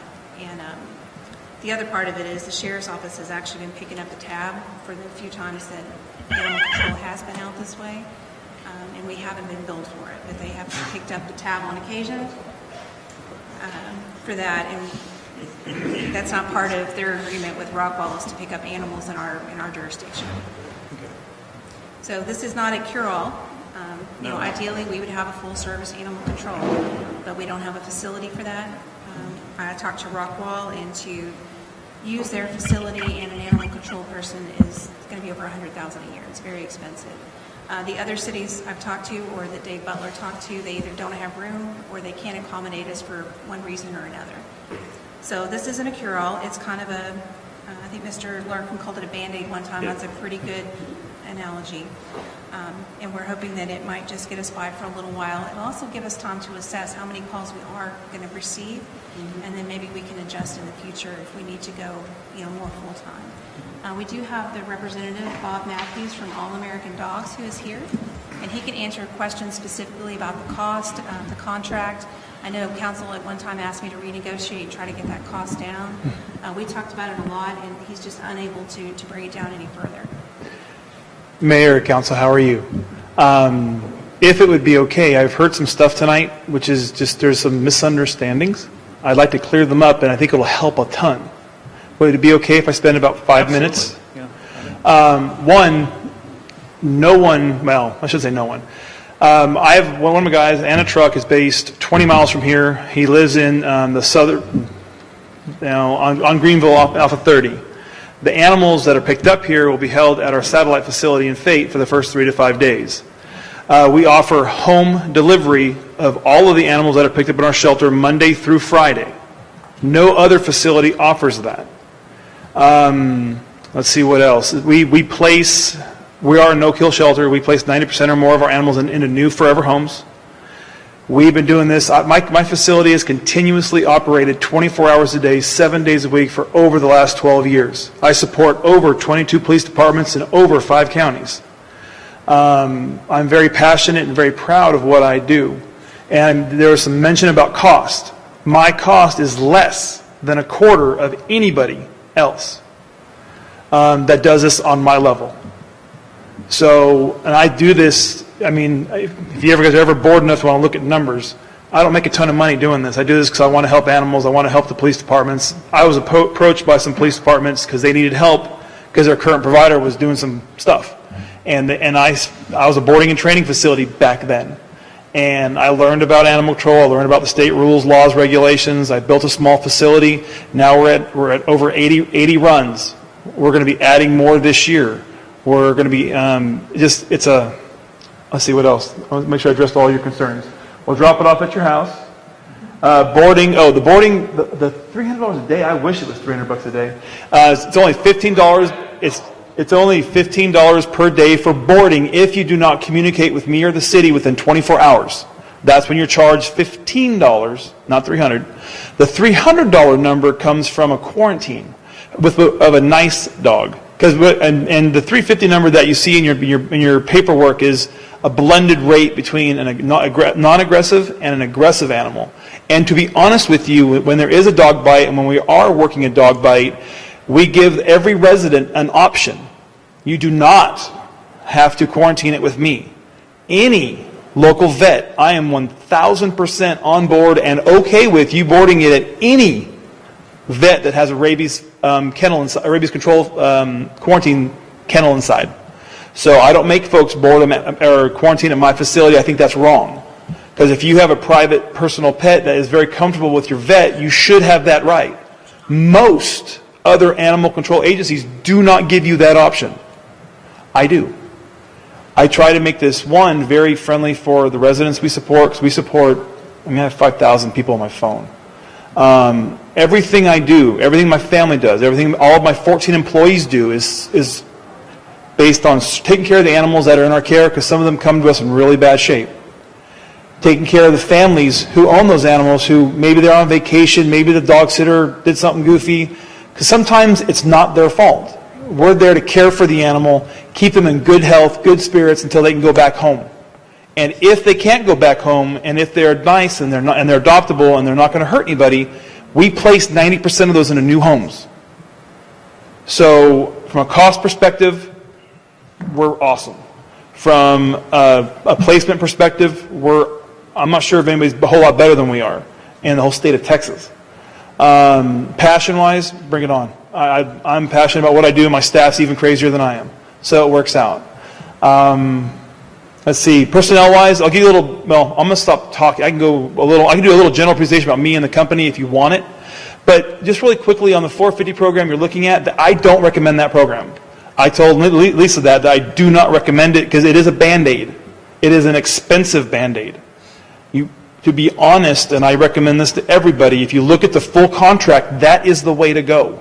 You get more bang for your buck. And also, that per call thing, I'm going to be ending it in 12 months. So, because what's happening is a few cities like you that have MUDs and PIDs are starting to talk to me about, well, we don't know what our volume is. When you have a per call program in place, you cannot plan staff, you cannot plan buildings, you cannot plan trucks, you cannot plan anything. Because you don't know if you're going to get 1 call, 0 calls, or 25 calls. You don't know. And it makes it extremely difficult to budget and to plan to grow my company and also to increase my staff's pay. Because as we know, larger companies now, well, I'll use Buc-ee's as an example. They're $15, $16 an hour with benefits. That's affecting companies like mine. It's affecting city halls like you. Because you have to be competitive in the marketplace. And for me to be competitive, I have to increase my contracts a little bit so I can pay my staff more. I'm sorry. I try not to say the word I work on it really, really hard. I'm going to take some questions right now, and then if you want, I'll go into my background. I have a business background. I have a graduate, undergraduate degree. I work with, like I said, police. I've been in professional sales, management. I've done a lot of different things, and I'm open for questions, and then we can talk more if you'd like. I have one. Sure. And thank you for your presentation. I think it has cleared some air. Mm-hmm. You said there was dogs would be temporarily housed somewhere in Fate. We have a satellite facility in Fate that has a few runs in it, and that's where the animals are generally held for the first. It's usually 2-3 days. Then they're transferred to our main facility, which is. 60, he said 76, I think it's 68 miles away. But I have a truck meet another truck in McKinney, and they're transferred back. And then once you're contacted, if it's Monday through Friday, we bring the animal back to you Monday through Friday, as long as you contact us in the morning or the night before. On Saturday and Sunday, if you just can't wait, then that's the only weird reason they'd ever have to drive out to our facility. I got a question for you. Sure. It says here in your second paragraph of this contract, it talks about, the last sentence, it talks about animals exhibiting signs of abuse and neglect. When you come across an animal abuse case, how do you guys respond to that, and what type of authority do you guys have in response to that? We work in conjunction with your local law enforcement agency, and in your case, it'd be the sheriff's department. Oh, actually, excuse me, I'm wrong. No, it'd be with your PD. Sheriff's department. And what we do is we go to the house first.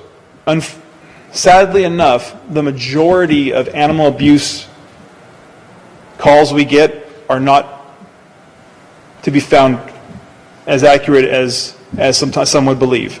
Once we go out, we survey it, we see what's going on, and we see if it's legitimate animal abuse. If it is, we immediately call the local law enforcement agency, whether it's a sheriff, PD, whatever it is.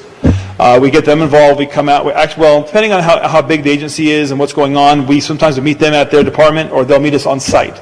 We'll say, this is what we found. We'll show them the photographs. We'll show them our documentation, and we'll have a recommendation. If they agree with our recommendation, they'll go to a local JP court, and they will get a seizure order. Then we will seize the animal together, take it to our vet, and then the vet will give it an assessment. After that assessment is completed, within, I think it's 10 days, they have to go in front of that judge with the assessment, with the owners of the animal going, okay, this is what we found. What's your what is your reasoning for the condition of the animal that we found?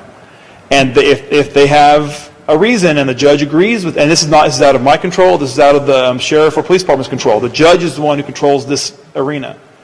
If he agrees with them, he may give them time to have the animal seek additional medical aid. He may go, you know what? No, it's going to stay here and be adopted out of. He can name my shelter or my animal rescue. He can name any animal rescue he wants, and then I would transfer that animal from my custody to wherever the judge would like me to transfer it. And that's generally how those work. I have a question regarding billing. Do you bill the city, and then we try to get those funds from? For which part? Well, say it is that sheriff calls. You go pick up an animal that's aggressive. Say we know who it is, because a lot of times dog owners have already taken the animal back home. Is that dog owner billed, or the way this program is set up is, and it doesn't matter if it's the per call one or if it's which I'm ending the program. Real clear. That's going to go in here. But you'll have a local liaison, whether it's Lisa. It doesn't matter. You'll have you'll designate somebody for me. When I get a call, I'm going to call that person. I'm going to go, this is what I have. This is my information. What would you like me to do? If they go, hit it, I'll spin up a truck and we'll go out. You pay the bill. I will never, ever, ever dispatch, unless you say that the sheriff's department can send me out, I will not, if they go, you need to leave, I will tell them, I need to check with my liaison and get approval. And once I have that approval, that is the only way I would send a truck out. I don't like surprise bills, and I don't think you would like them either. So if you get a bill from me, you will know about it way ahead of time, because I don't want to surprise you. But the city gets the bill, right? And Correct. do we have a method for billing If the we responsible can- party? If we're able to find the owner, we would definitely try to recover those costs. Okay, I can also issue a citation as well. okay, So you can Or you recoup can't. some of it through the court costs. okay. Thank you. Yes, sir. Any other questions? Do you also, do you do animal control for Fate? Did I read that I do. on your website? We do Fate, we do Caddo, we do Lowry Crossing, New Hope, and we're Blue Ridge as well. And I have a whole laundry list of cities. I have a lot of cities. As if we were to go into the other type of contract, we could basically use you to register pets and Mm-hmm. that kind of thing. Yes, ma'am. That's just for information. And also, any animal that leaves our facility is going to be microchipped, fully vetted when it leaves for adoption. So if an animal were to come back into the city and be picked up again, we'd be able to pick up a microchip. And we'd know exactly where it goes. Did I address all of the concerns in the beginning? I want to make sure that I did, because there was a lot of confusion in the beginning. I believe so. Perfect. I just want to make sure. So, When you state that they go before a judge, yes, ma'am. where is this judge? It's going to be the judge. My guess is going to be JP Court, is my guess, with you guys, because if the sheriff's handling it. Would that be correct, sir? If it's the sheriff who picks it up, it'll be whatever the checks that police court is, yes. Yeah.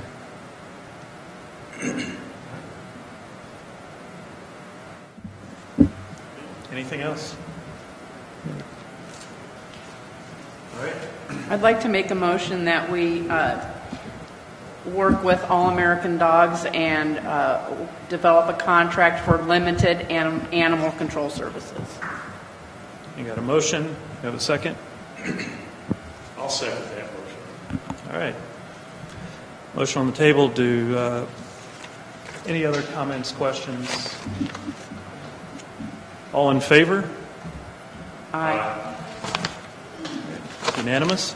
Thank you, sir. Guys, Appreciate thank it. you for your time. Have a great evening. Thank you. 6.10. Yes.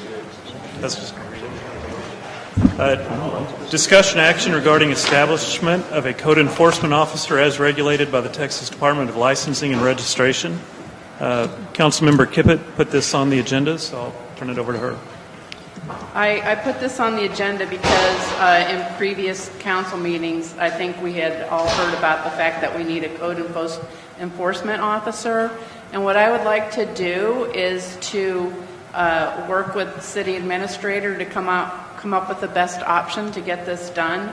And I think what we need to look at is using existing personnel, but also see what that time would be involved, and come up with an amended job description if we just do decide to do that. And what I was thinking we should do is put it on the agenda for the next session, and then if we need to break into executive session, because it would become a personnel matter, to do that. And that's all I wanted to bring up.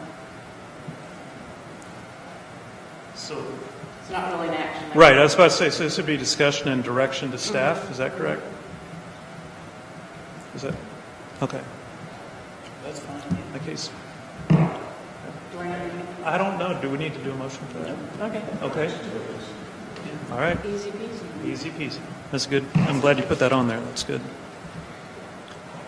611, that Ms. Kipphut, Councilmember Kipphut put that on there as well, so I'll just go ahead and hand that over to you now. Okay, I thought we should make an announcement on our website that we have the Planning and Zoning Commission openings coming up in June. We need to find my little piece of paper that I wrote on.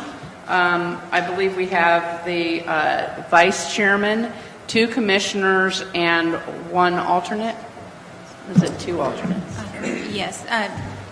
Whoever Oh, here it applies is. and is appointed would just be appointed as a member, and then generally the commission itself, they determine their chairs and their vice chairs. Okay, yeah, we have 4 of the 7 positions up for grabs, and I would just like to make sure that the citizens know, for public record, that we do want to get people that are really interested in being involved and work with the very, very important job of planning and zoning. The one major thing they're going to need to be focusing on is the comprehensive plan. The last comprehensive plan was done in 2015, and we need to get that updated ASAP, so our city has a direction on way to go. So that's why I just want to make sure that the citizens know that we have these openings, and the Planning and Zoning Commission meets the first Thursday of each month at 6:30 here at City Hall. So I'd really like to get that set on the website so they know that these vacancies are ready to go. Thank you. Thank you. Okay. No action required on that. Follow up. All right. 6:12, discussion action regarding an ordinance changing the appointment date of Board of Adjustment members from January to July. Ms. Palomba, if you want to explain the rationale. Yes, the reason that the planning and zoning looks a little lopsided right now is because the previous council changed appointments from January to July. So we actually have some folks that kind of their appointments expired on P&Z in January, and they've been holding over. To me, it just makes sense to have Board of Adjustment on that same schedule, rather they're also expiring in January. But it makes more sense to me for a council coming in to go ahead and make those appointments about the same time that we do planning and zoning. So that's my reasoning for putting this on there. All right. We haven't had any Board of Adjustment cases in several months, so it hasn't been an issue so far, but would like to go ahead and get that going. Agreed. For that one, it's an ordinance change because it's established by ordinance when those appointments are. So for this one, you would need to approve the ordinance. Okay. All right, I'd like to make a motion on 6.12 for the Board of Adjustment that we change the schedule from January to July as listed.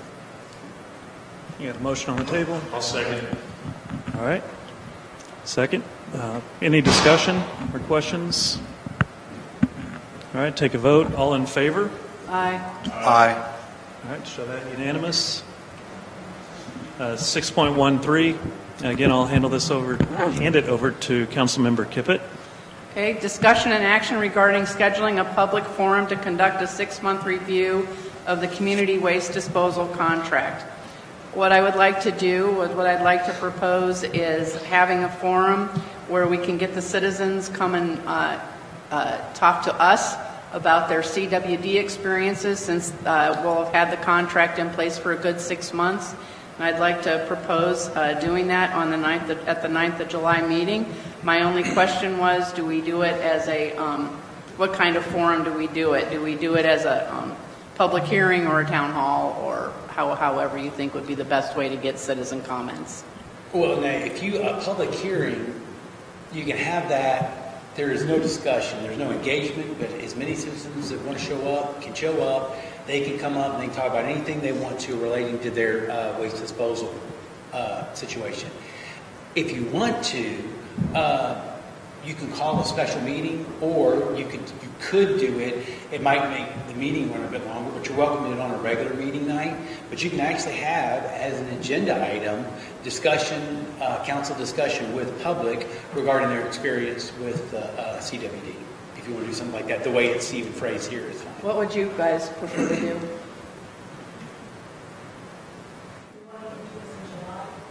Well, I thought since that was 6 months into the process, we'd have a good 6 month worth of data that we could get.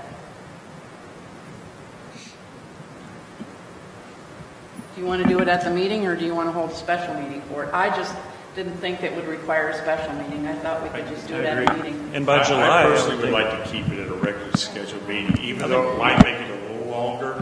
I think, first of all, I know the citizens know those are meeting nights, and I think it's better involvement. And I think it needs to be done then.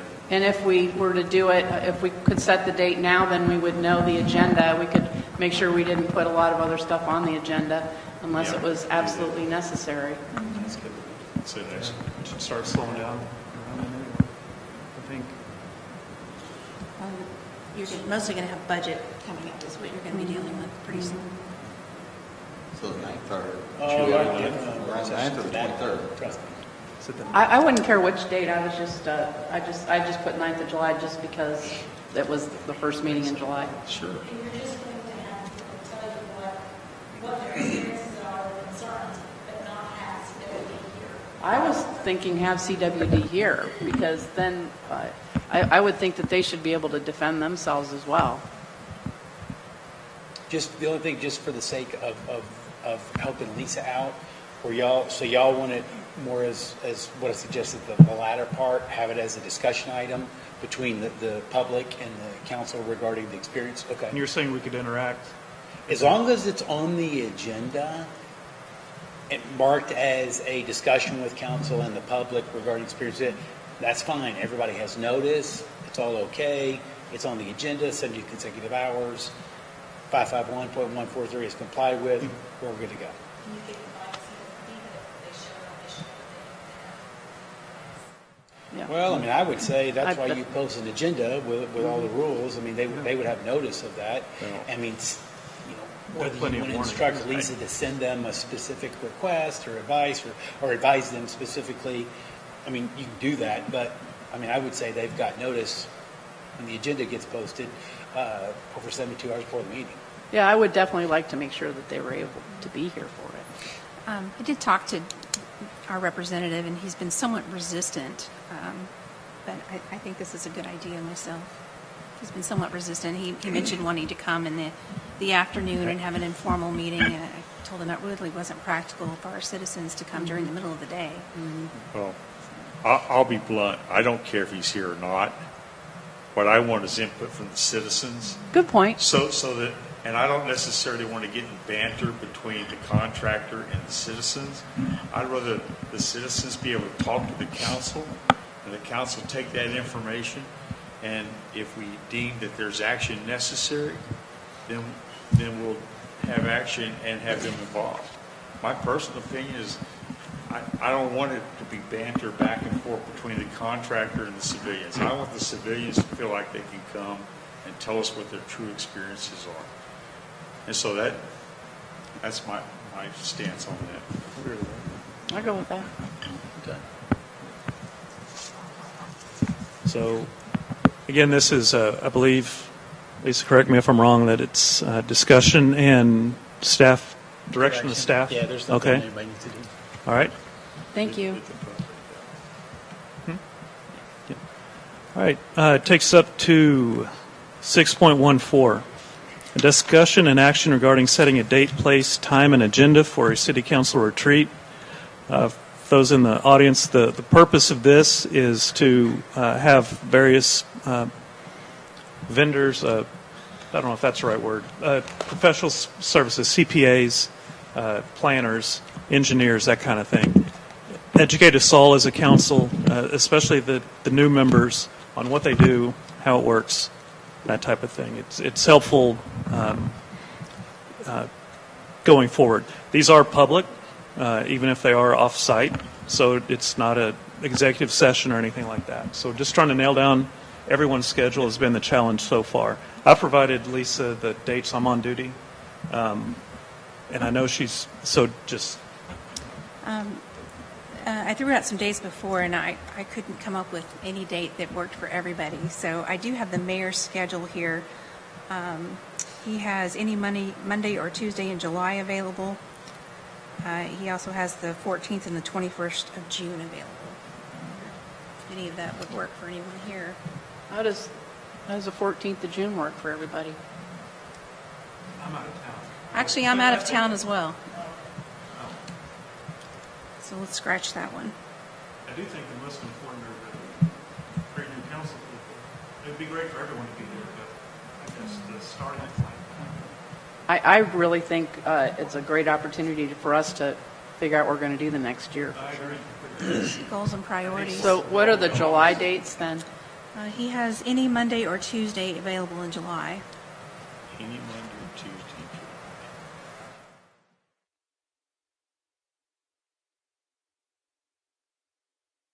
I'm good for any of those days. I'll take any of them. Just I can't, the 8th or 29th are Mondays, and 23rd is a Tuesday. How's everybody for July 15th? I'm good with that. I'm good with that. I'm good with that. Works. Works for me. Is this not a council meeting or anything Right. like that? Sure you? I'll see you. All right. I am thinking this is going to be an all-day event. Are you all agreeable to start about 9 a.m.? Sure. Does that sound? Sure. I don't do much before 9 a.m. I can do 9 a.m. Again, for those, Lisa was looking for an off-site location. I don't know if that's going to be cost prohibitive or not. I called around and I never dreamed that some of these venues would be so expensive. I know these chairs in here, we can leave the door open and the public can come in and sit against the wall. There's not a lot of room in there, but those chairs are terribly uncomfortable. We could have it here and we could put out maybe some tables. But some of those venues were just... Yeah, I agree. I think it's better to stay here because I was thinking about using my office, but during the week we can't use my office. I have no problem doing it here. Okay. I'd like some room to where, we I can think put that's better for the some citizens. easels up. It is and- better for the citizens to. I think it would be come in too. and go. All right, we'll make it work here. Okay, very good. Great. July 15th. That was a lot faster than we All right. thought. If you all would like, I do have some agenda ideas on my own, but if there's anything specific that you want to address for that, I'd be happy to just have you email me and we can look at that. Also, personally, I'd like to encourage us to promote this or make people aware of it as soon as possible, just so that they can plan for it as well. We can post that well in advance now that we have a date. Great. All right. Moving on to reports. We can go through these individually if you want. Otherwise, I think if we just leave it open to if anyone has any questions for the chief or Ms. Palomba on any of these items, fire them off. Otherwise, we'll consider it.